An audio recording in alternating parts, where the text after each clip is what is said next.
Well, hello everyone, and welcome back to the Great Ace Attorney Chronicles. Previously, we pressed these very unprofessional scam artists some more, and learned that, on the day in question, someone approached them and tried to say they were an inspector at Scotland Yard. So, they did the rational thing and kidnapped him, bound him with rope, at one point dragged him by the neck with a dog collar. And, so I don't think that was Gregson. No, it was Gossip over there on the right. And we were able to link the two together because we saw Gossip's, bruised neck from earlier. And now we need to press them because they don't believe Gossip was the one they kidnapped. Probably in disguise with a wig. Something weird's going on here. Let's get to the bottom of it. The man who claimed to be an inspector that day was definitely not this man. Hold it! So you say, but how can you be quite so certain? There is no need to urge our hands on the desk, monsieur. Surely the reason is obvious, non? Because I have never before seen lips like this. Nevertheless, there is a clear red mark around Mr. Gossip's neck. And it looks very much like that left behind on the neck of your colleague by your prized collar. Mon Dieu, with your words, it is like you try to wring my neck. It does look very much like my neck, though, eh? No, this is a birthmark, lad. The biggest lips in London and a neck to die for. Hey, they broke the mold when they made me. Okay. You know what really bothers me? I haven't talked about it yet, but it's like his nose. It kind of looks like his nose is made out of the same material as his lips, and that's way more disturbing.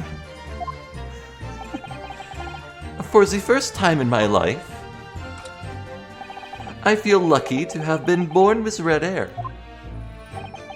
And I thought being Japanese made you stand out in London. So you maintain that you've never seen this man before? Oui, c'est ça. I looked up how to pronounce it. It's c'est ça. Haha. I swear to it by the flames of my hair. So fierce pride has outgrown the frustration with your hair now, has it? He's right, see. You think we would have forget those grand lips, huh? Hold it! Well, yes, I don't imagine I'll forget those lips in a hurry either. That is what I am a-saying. For some reason, it makes me want to eat, how did Fabian call it, an eclair. Ugh. I've never seen the hair as black as yours either. Likewise, I'd never seen red hair like yours until I came to Britain. See, maybe it's a national trait, huh? Maybe all the people from this immense country have the grand lips. No, lad, I was born right here on Fresno Street, and I've never left. That's kind of sad. Ugh, this is the problem, see? So you definitely didn't go to the park on Lime Street that day, Mr. Gossip? Now, how many times do you want me to say it, eh? I never leave Fresno Street, all right? I've no interest in any red-headed league. Hold it! So, you'd heard of the Red-Headed League, had you? You don't get a name like Gossip for nothing, eh? It's my business to know what's going off in town. I sold that tasty titbit to a fair few redheads that came past me. Just between us, I even got Sandwich to cough up for it. Well, he does have a very red nose, if that counts. Who knows? The nose knows. But as you can see, my own hair's not got a hint of red in it.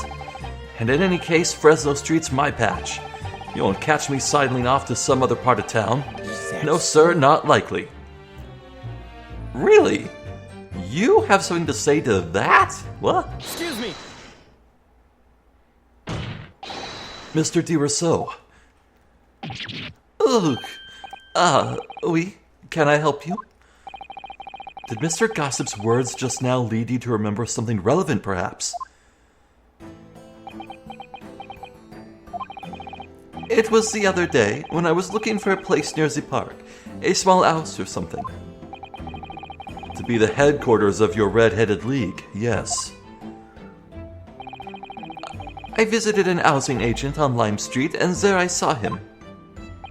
This man was paying money to the agent. What? Really? What? Mr. Gossip, with a housing agent? Oh, oui. He had some kind of contract in his hand, and they were clearly discussing terms. But no, you're mistaken, chum. I've never left Fresno Street, me, like I said before. You've mistaken me for someone else, someone with the same face. No, the capo was right, I remembered it too. He was paying the man with the banknotes. With notes? Like I said, that wasn't me. I was curious why this man with the dirty clothes had so much money, so I looked at the name on the papers. And what name was written? Mr. Gossip? No, this man, he lies. He tells you that he has no name. But in fact, his name is Hugh Boone, huh?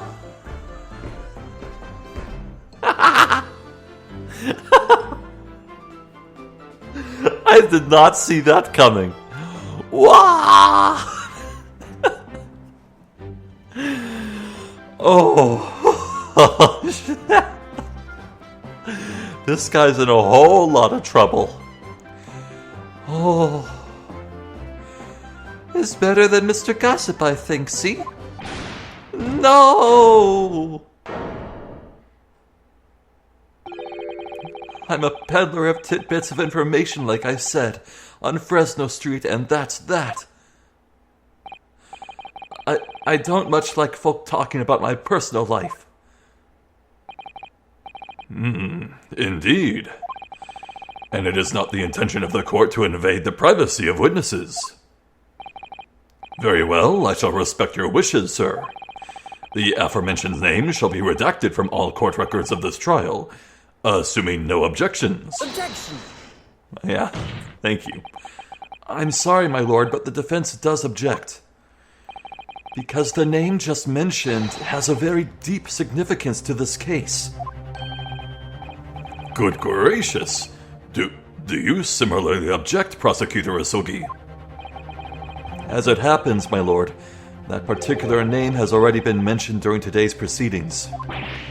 Well, I never! In what capacity? Hugh Boone, the name of the leaseholder of the ruin. Let me put this very simply. The victim's body was discovered in your rented room. I suggest, sir, that you start talking. Well, all right. I suppose that might be the case, aye.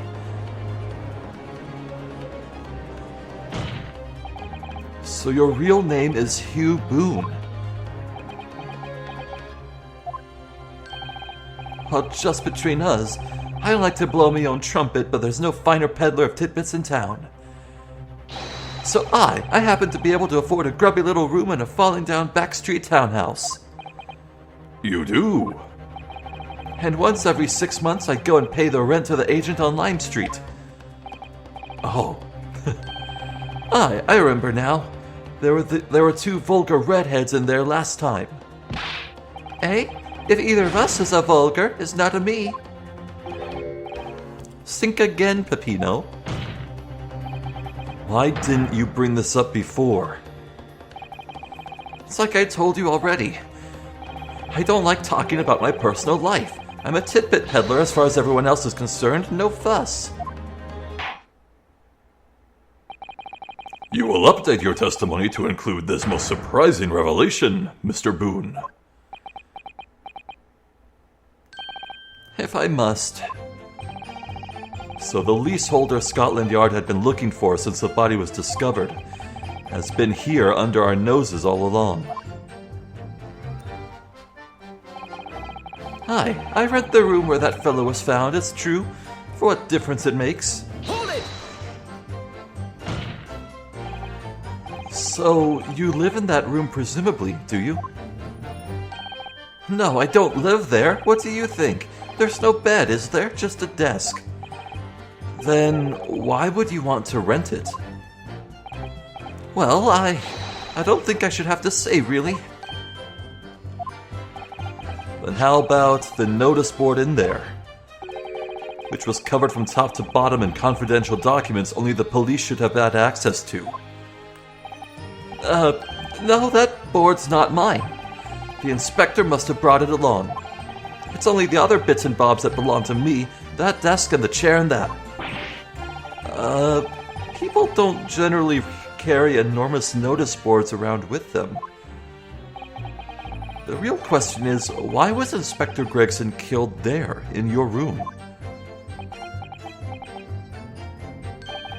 Well, obviously I'm not the faintest idea. I mean, it's causing me no end of bother, to be honest.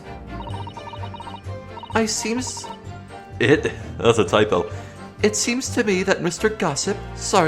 Boone, would rather as little is known about his room as possible for some reason. Yes, it does come across that way. And more importantly, knowing that the scene of the crime is actually his room completely changes things. In particular, there's one part of his testimony that's really bothering me now. That's how I'm finally going to undo this man. I'm all alone in the world, me. I've no kinfolk or nothing. Why would I be involved in something like that? Hold it! You mean you have no family? No, none at all. So I spend my days on Fresno Street peddling tidbits to passers-by. Hoping, just between us, this is, that eventually someone else with a lips like mine will come along. I don't think so. You may be right. Anyway, that mark on your neck is just too much of a coincidence for us to ignore. Well, what's a fella to do then, eh? If you don't believe me, we're at an impasse. And there's nothing I can do but flick me lip. Please don't flick your lip. Looks like I'm not going to get anywhere here unless I can produce some proof.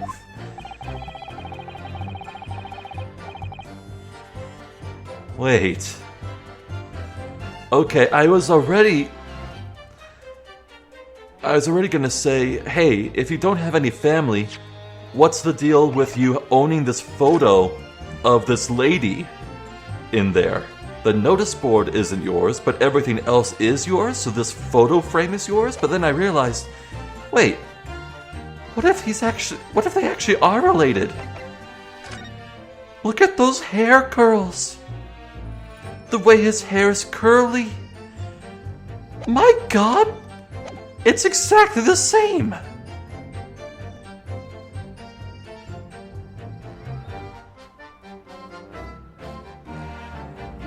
What if...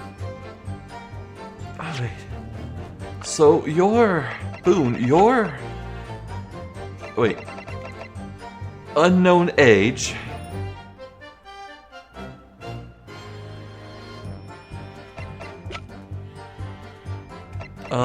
The woman, where she is? 36. Yeah, you could be their son! I think you're their son! I know your name is Boone, Hugh Boone, but what if that's just another alias? Hugh Vigil? Is that a thing? Hugh Vigil? You have Evening Vigil and Daily Vigil. Hugh Vigil? Oh, it could be anything. You're basically saying I got dressed up and posed as some fancy inspector, aren't you? Well, it's beyond me how you think I could do that. Just look at me, eh? Does it look like I could carry off a disguise with a face like this? Hold it! Maybe you could. Say, with a mustache, or a beard to cover up that lip. Hi, perhaps. But if I was going to stick some fake facial hair on to cover up this fine specimen, I'd end up looking like his lordship over there, wouldn't I? Pardon? I assure you, my lips are entirely unremarkable. And I would ask you not to cast such scrutinizing looks in my direction, Counsel. Sorry, my lord. My imagination got the better of me there. Well, Inspector Gregson did wear a mustache, of course. You're right, he did. So, perhaps he was hiding something himself. He could barely have hidden a crumb in a mustache of that size. And anyway, the detective we spoke with had no facial hair at all. See, the capo is right. He was a clean-shaven. It certainly seems beyond the realms of possibility that those witness could have disguised himself as the victim. It does and it is. That's the extent of their testimony, is it? What's your feeling, Mr. Naruhodo? Well, what Mr. Boone says is undeniable. It would be all but impossible to hide those lips with any form of disguise. Perhaps, yes, but nevertheless, the mark around his neck is equally undeniable. And it's identical to the one that Mr. DeRossi suffered. Yes, that's true. But why does this whole disguise idea just keep playing up on my mind? Okay, maybe he is not the son. Maybe he really is just Daily. I could see it go either way. You rent the room where that fellow was found. You're all alone in the world, no kinfolk or nothing. Then why was this photo of a woman in your room? Objection! Oh, thank goodness. If you have no kinfolk, as you put it, then explain why it is that among the sparse furnishings we found this photograph in the room. I presume, as you've been renting the room, that this photograph belongs to you, does it not? Oh, well. Mr. Boone, drop the pretense and tell the court exactly who you really are. I don't know what you mean. I'm a peddler. I keep telling you so. You really don't need to bother with me. Please, just leave it alone. As the man says, leave it alone. Whatever the truth is about this man's life, it has no bearing on this case. Because it's simply not possible that he impersonated Inspector Gregson.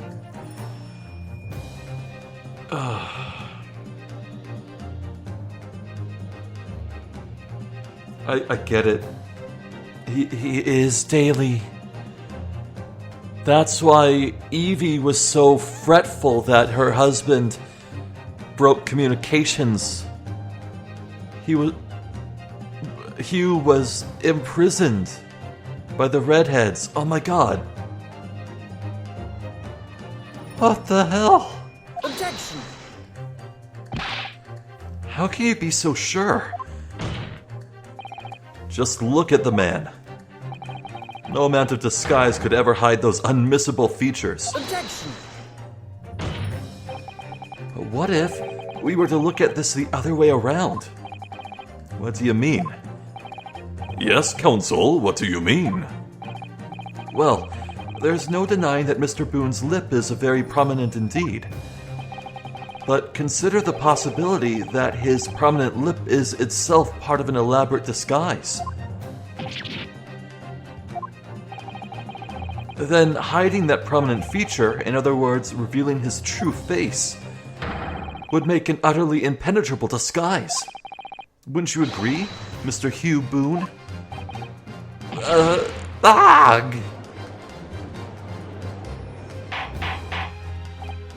Good witness, are you still hiding the truth from this court? If that's a disguise, then underneath it, his true identity must be... Yes, that's right. There's really only one person he could really be. My lord, the defense believes it can reveal Mr. Boone's true identity to the court. No, please, no. Very well then, counsel. What is the true identity of this peddler who goes simply by the name of Gossip on the street? Oh, man. I'll admit, he did come across as a lot more youthful than 40. It was a great disguise. Take that! Your real name is actually Mr. Vigil, isn't it? Mr. Daily Vigil. Yag! I don't recall that name, counsel. Who is this Mr. Vigil? It's a name I encountered yesterday, my lord. It has to do with a certain client of Mr. Herlock Sholmes. A young gentlewoman came to the detective asking him to locate her missing husband. The woman in this photograph, in fact. This is Mrs. Vigil. What? From what I understand, you haven't returned home since the night before the inspector was found dead. But of course, on that night, you were being held captive by the two Red-Headed League men. And last night, you were put up by the prosecution service in preparation for testifying in this trial. Because we've been led to believe that you, Miss Venus, and Mr. Sandwich were all homeless. Being important witnesses in this case, we needed to know where we could find you, of course. And that explains why you've not only been unable to return home, but also unable to contact your wife, who's been beside herself with worry, waiting for you at the Vigil residence. Now, just you hold on a minute. I can... What I'm talking about? Really? It's a simple enough matter to confirm my suspicions. All we have to do is pull off that disguise.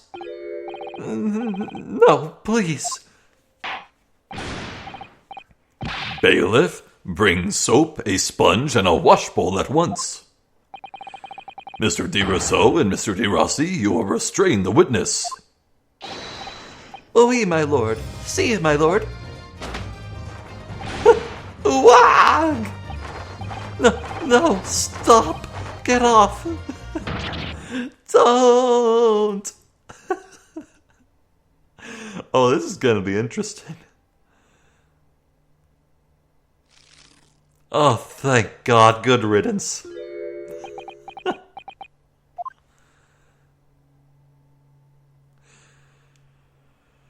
Oh.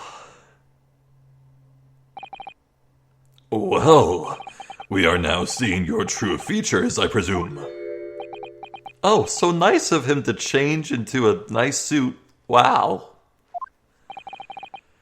Lift your head, sir, so the court can see your face.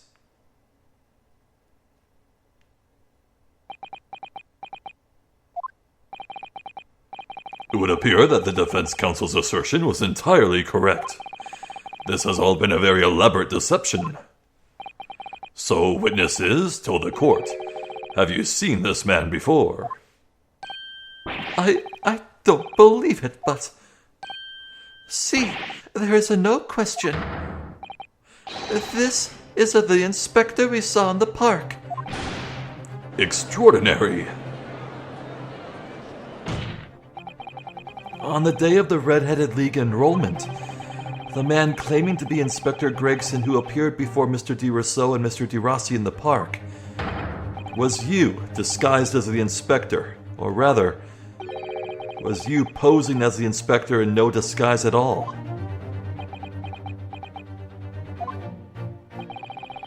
Mr. Vigil was formerly employed as the chief warder at Barclay Prison. The chief warder? Then your career had promise. Why, you would quite possibly have become the future governor of the prison. What on earth have you been doing peddling little tittle-tattle on Fresno Street? Well, it's been 10 years since Mr. Vigil worked at the prison. 10 years.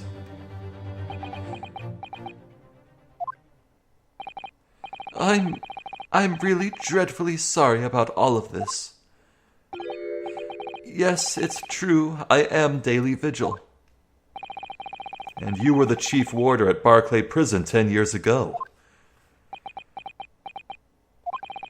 So where did Mr. Hugh Boone come from? Boone is the other me. It's a name I invented. Well, evidently there is a great deal under the surface here. I'll explain everything. I'll tell you just how wretched my life has become.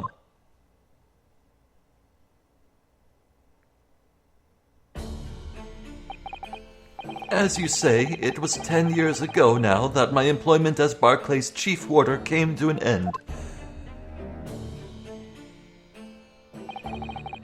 Having left the prison service, I searched for some new occupation by which to earn a wage. But times were hard in London, and I found no suitable engagements at all. In desperation one day, I turned my hand at selling wares on Fresno Street. But your wife appears to know nothing of this. She still maintains that you are the chief warder at Barclay Prison. I was utterly determined that my wife should not know of my failings, which is why I've never told her. I opened an account at the bank under the name of Hugh Boone, and I rented the cheapest room I could find on Fresno Street. The scene of the very crime we're investigating. Yes, that's right. A place from which I could emerge every morning at 8 as a squalid peddler, and transform myself back every evening at 5 into a well-dressed man about town before returning home. That quickly became my daily routine. I was puzzled by the lack of furniture in the room, but that explains it. But why on earth didn't you just tell us this in the first place? I have a wife, sir, and 2 sons, and without wishing to sound self-conceited, they regard me with some pride. I couldn't bring myself to disappoint them. So instead you decided to conceal your occupation from them. Yes. I've made such a terrible mess of everything. Still, one thing doesn't add up. No matter how many tidbits of information you could sell to passing gentlemen, even at 6 pence apiece, you couldn't hope to match the salary you must have commanded as chief warder at the prison. Yeah, that was the question I had. Very true. To have kept your family in comfort despite 10 years of somewhat misbegotten employment.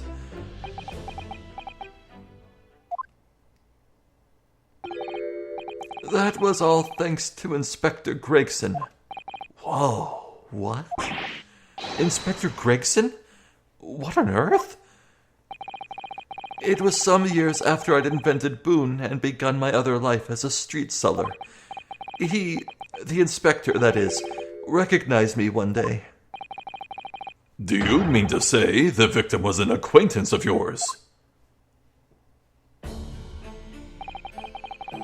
I knew him from my time working at the prison. When he saw what I'd become, he was deeply troubled for me and my family. And from that day forward, he visited me on Fresno Street with increasing regularity. Then one day, he asked me if I would carry out a secret assignment for him. A secret? What was it? I was to impersonate the inspector. Whoa. What? Impersonate him? We always met in that little room so the inspector could brief me. Visit Orxie's tomorrow and take a statement from the proprietress. It was always something along those lines. Surveillance work, interviewing people. On those occasions, He would lend me his identification so people would believe who I was. My instructions were to make an impression, to let people know that Inspector Gregson had been at work. And for those services, he compensated me financially. A Scotland Yard inspector willingly relinquished his identification into your care with intent to deceive. That, as I'm sure I need not point out, is a very serious criminal offense. But why? What was the point of you impersonating him? I truthfully do not know. All I can say is that the inspector warned me on numerous occasions. Now remember, Vigil, I need your solemn word. You don't blab about this to anyone, alright? Ever. Even if, well, if I end up a croaker.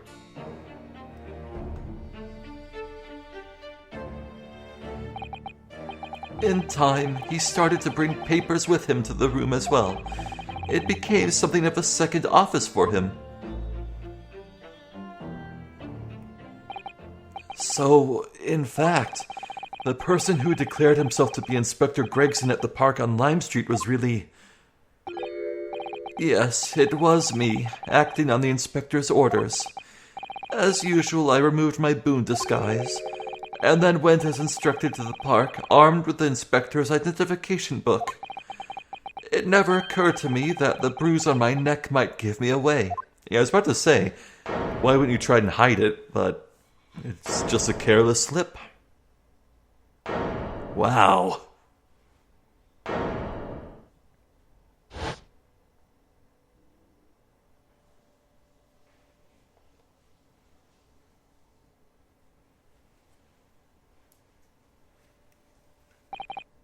Well, it would seem this confession completely destroys the defense's case.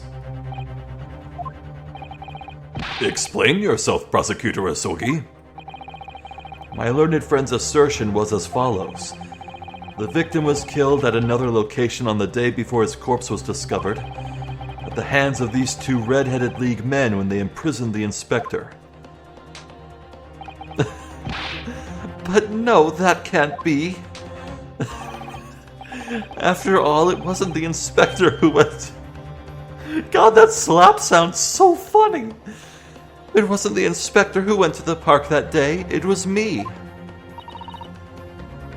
Oh, goodness. Finally, we have clarity.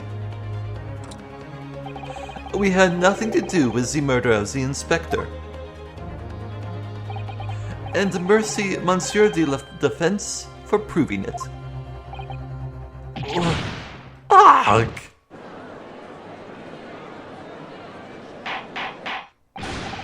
Order! Order! Order! Indeed, it would appear that we have reached a de facto conclusion of sorts. These witnesses had no involvement in the murder of the victim, as proven, somewhat ironically, by the defense. I hereby call an end to the cross-examination. Hold it!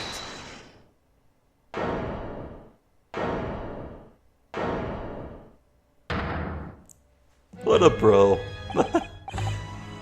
Pardon me, my lord, but with your permission, I would like to pose one further question to the witness. Kazuma? What question, counsel? It concerns the events of 10 years ago. I believe you would have been present at a very significant execution that was carried out at the time. Alright, yeah. Like, Kazuma probably is genuine in his hatred for Van Zieks. Barak Van Zieks, I mean. But even still, on the cusp of victory, there's an opportunity here to learn more about what happened 10 years ago. He can't pass that up now, can he? 10 years ago? The execution of the professor, Genshin Asogi. I want to know exactly what your involvement was. Oh! Answer me, man. One moment, Counsel. Is this related to the current case? Naturally. It is the prosecution's belief that this case and the events of 10 years ago are inextricably linked. Does the defense concur, Counsel? Kazuma, you're not yourself. You're not as calm and collected as usual. Poor Kazuma-sama. No wonder he's acting this way. Mr. Vigil's memories of what happened 10 years ago would tell the tale of Genshin Isugi's last moments, his own father. I know. I do understand that, but even so... Prosecutor Isugi, do you genuinely believe that this question requires an answer in order to learn the truth behind Inspector Gregson's death? I need you to trust me. Please.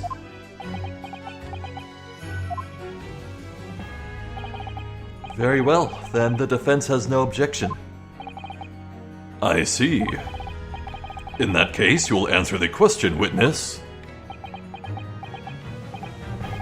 The truth is, I remember very little of that time. You've forgotten. I'm sorry to say, yes. As I said, I resigned from my role at the prison 10 years ago. But for some peculiar reason, my memory of the events leading up to that moment is extremely hazy. Does that not strike you as strange, Mr. Naruhodo? Sorry? Well, 10 years is a long time, but to have forgotten the reason why he left such an important job. Yes, you're right.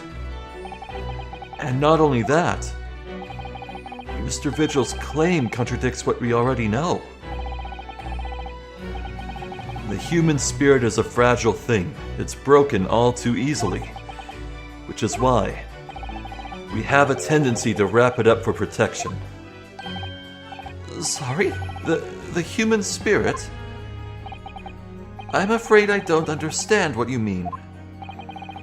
When we experience pain and suffering that we feel unable to bear, we block it out, obliterate it from our memories, steal it away. But it never truly leaves us. If the seal is broken, the memories resurface. When they do, that fragile spirit may finally be crushed. But I really don't. Kazuma-sama? But if it must be crushed, then so be it, because the truth will not stay buried. It's coming out one way or the other. Right. Now I understand. It's clear what his intentions are. He needs to expose the truth at any cost. Perhaps if I pointed out the contradiction in what Mr. Vigil claimed earlier, it might cause some crucial memories to return to him. But should I? Yeah, he didn't leave his job. He was fired. Should I present the evidence or not? Do it! I have no idea how this is going to go. But this is a court of law, and I have a duty to pursue the truth. Mr. Vigil, I'd like you to look at this. Evidence that clearly contradicts your version of events. Dismissal. You violated Clause 132.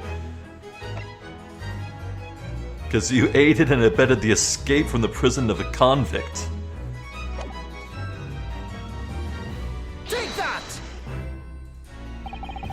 Just a few moments ago, you made the following statement. I resigned from my role at the prison 10 years ago.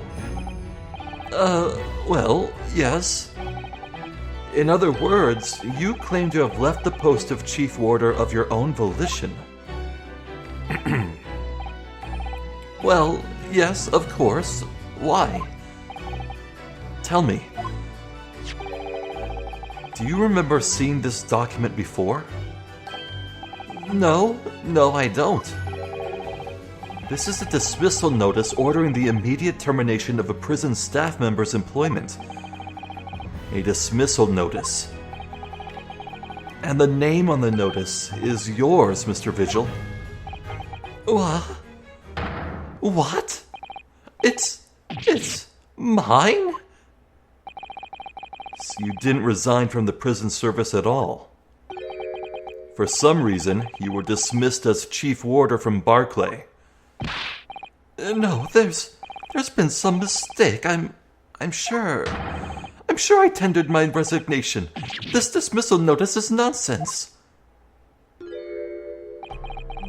Isn't it? If you were forcibly dismissed, there must have been good reason. Clearly, you did something.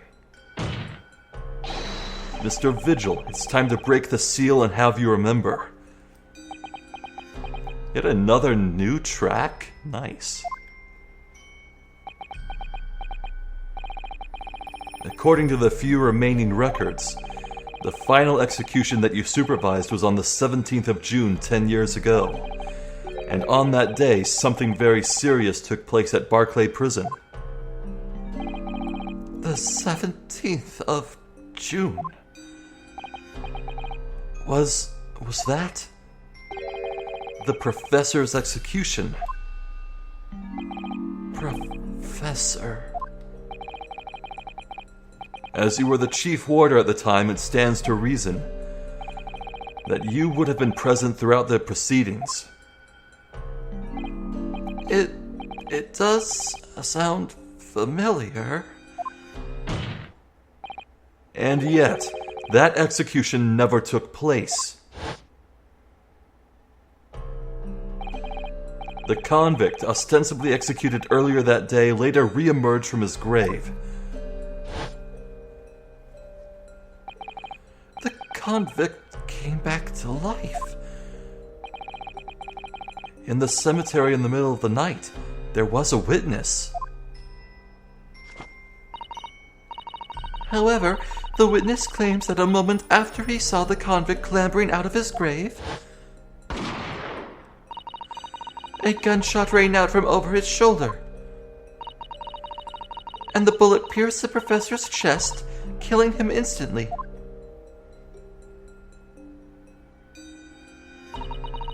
Those may have been the professor's actual last moments. Yes. Seeing as you were in charge of overseeing executions at the time, you must know the truth about what really happened. It's in your head, somewhere deep down.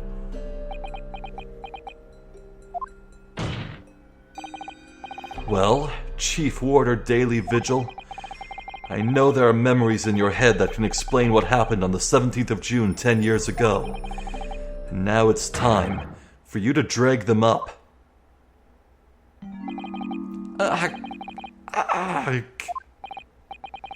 Mr. Vigil?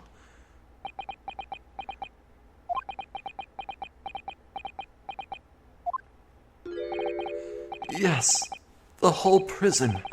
It was complete chaos. The prisoner escaped. He was killed in the cemetery. The shocking news ripped through Barclay like a hurricane. What?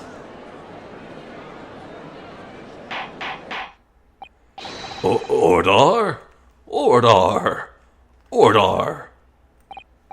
Do you mean to say, Mr. Vigil, that your memories of the time have returned? My head, it's like some floodgates have been opened. The images, the screams. Oh my goodness. The papers. There were reports, articles about a man who'd seen a ghost. Yes, Enoch Drebber. But surely those reports were exaggerated. there were traces at the scene. Traces of what?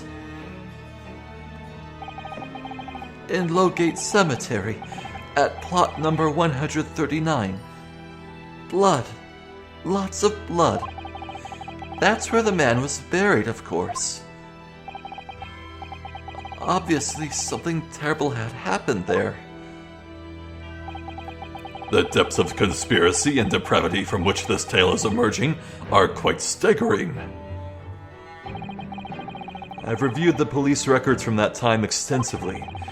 A thorough investigation was conducted by Scotland Yard to ascertain how the convict managed to escape in the first place. And the conclusion reached by the investigating team was that a member of the prison staff must have been involved. Are you suggesting that a prison warder abetted the man's bid for freedom?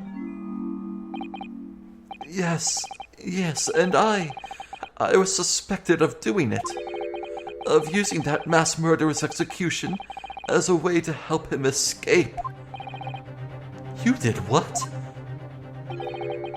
I remember now. The horror of it all is coming back to me. One evening, a few days after the execution, some detectives came to the prison. I was called to the governor's office at the top of the watchtower.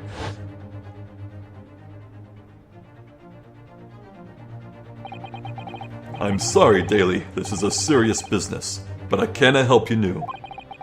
As chief warder, you are responsible for overseeing the execution of four, eh? Well, seems the fellas at Scotland Yard want to have a few wee words with you about it. You better pack your things, laddie. You're to attend in person.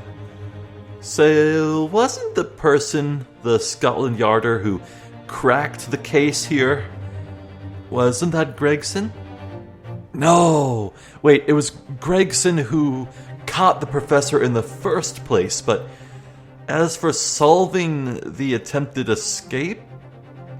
No, I don't think we know anything about that just yet.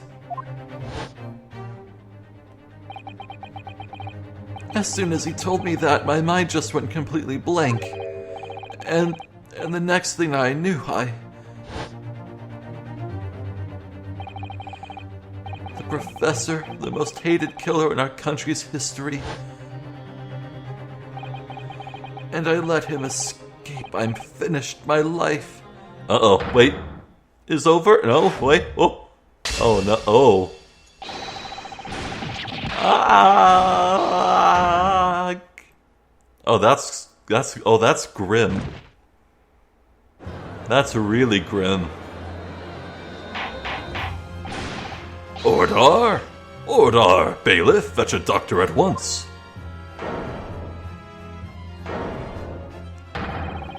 Court is adjourned for today with immediate effect. Okay, that So, works. with Mr. Vigil's collapse, proceedings came to an abrupt end for the day. Once again overshadowed by the legacy of that notorious killer, appearing like a cursed ghost ship on a foggy ocean. Lord Van Zeeks, Mr. Vigil, Kazuma, and Gregson. I'm so glad it actually is pronounced Zeeks. I was right. Okay. All of them bound by invisible chains anchored to the same wreckage in the murky depths of the past. But the miraculous light that had been trying to cut through the gloom and shine on those tragic events was playing on the edges of the truth at last.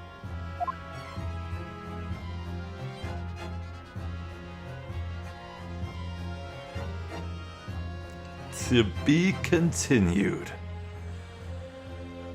Ooh. What a revelation. Man, that was stunning.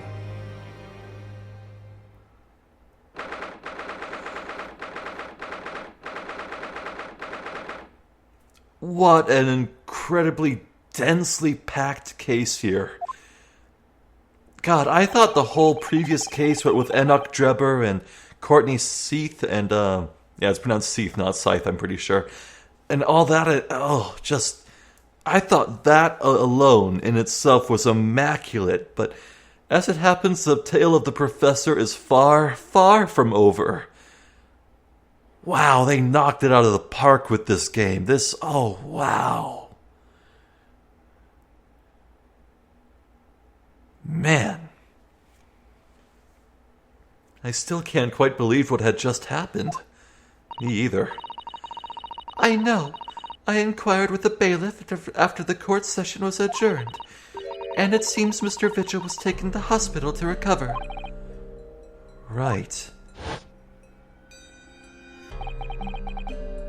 10 years ago now, Mr. Vigil attempted to commit suicide by jumping out of the window of the prison governor's office. But ever since then, he's completely blocked the memory of those events from his mind. Nobody knew his secret.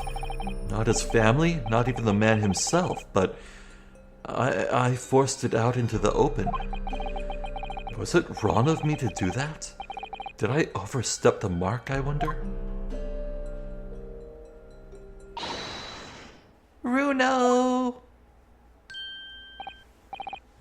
Oh, Iris. You are miles away. Anyway, I've brewed a fresh pot of soothing tea for you. Oh, thank you. You and Susie have had an exhausting day so far, haven't you? Oh. Thank you, Iris. How thoughtful of you. Do you happen to know where Mr. Sholmes is? When we came out of the courtroom back into the defendant's antechamber, he disappeared. Oh, no, I don't know. He just suddenly sprang to his feet and left. All he said was, "I must leave." I wonder if he's pursuing the mystery of Inspector Gregson's death. Well, you know what Hurley's always saying, don't you? There are mysteries in this world that should perhaps never be solved. For the construction of a solution comes only at the expense of the destruction of something else. What does that mean? He knows very well that when you open someone else's old wounds, you often open your own too.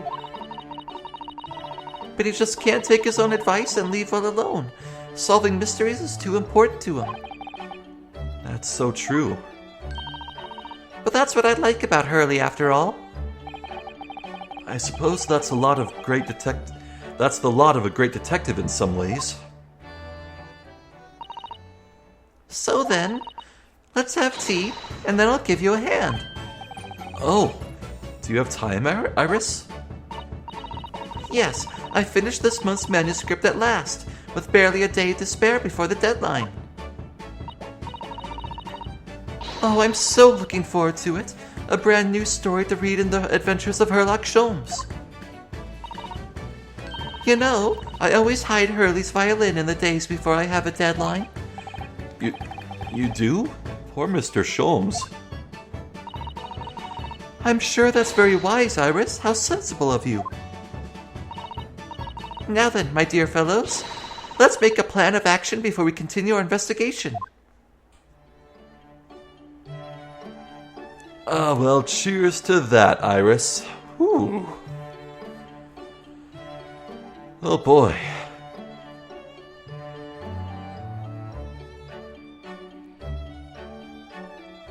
So this is gonna be interesting moving forward. I dare say that as far as this trial is concerned, I feel like the role of Beppo and Venus are well done and over with. And I wouldn't actually be surprised if the two redheads were done with as well. I think from now on, I think it's going to be Daly, of course, maybe Mrs. Vigil, maybe, and definitely oh, what the hell is his name?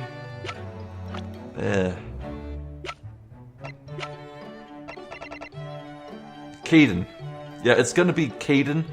and vigils, maybe. Though if we go and look at the prison more, we could run into someone else that's new.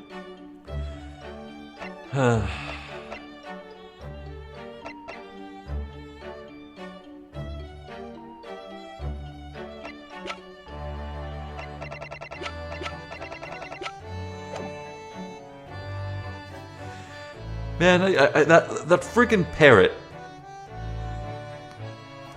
Wasn't it saying some very grisly things like, "No, let me go," or "I didn't do it"? What if that's extremely relevant? What if it heard those words like 10 years ago, and like it's been repeating them ever since, and it'll be proof that like maybe Daily Vigil didn't leap out the window. Maybe he was pushed by Caden, or thrown out by Caden or something. That could be a plot twist. I could see that happening. But that's just conjecture.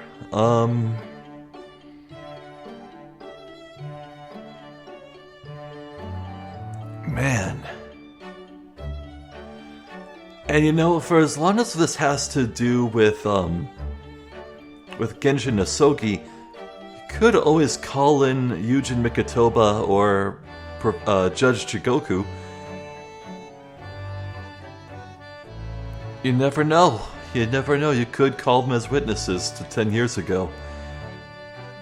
So, well, I really am going to have to assume that the term statute of limitations does not apply just yet to this justice system that is, as of yet, in its infancy, relatively speaking.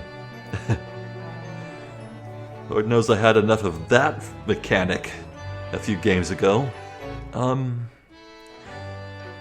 But yeah, overall, just stunning plot twist. I was wondering so long how Daily Vigil would figure into this, and lo and behold, the man was in front of my very eyes the entire time. I was completely fooled, though I do feel kind of nice that I figured it out just a little bit before the game nudged me towards that direction. Oh, the hair similarity, man. Oh, that was so good. I do love me a huge aha moment. That was a great one. Anyway, I'm Zephyr the Jester. This has been more of the Great Ace Attorney Chronicles. Thank you for watching. Hopefully I'll catch you next time. So until then, please take care.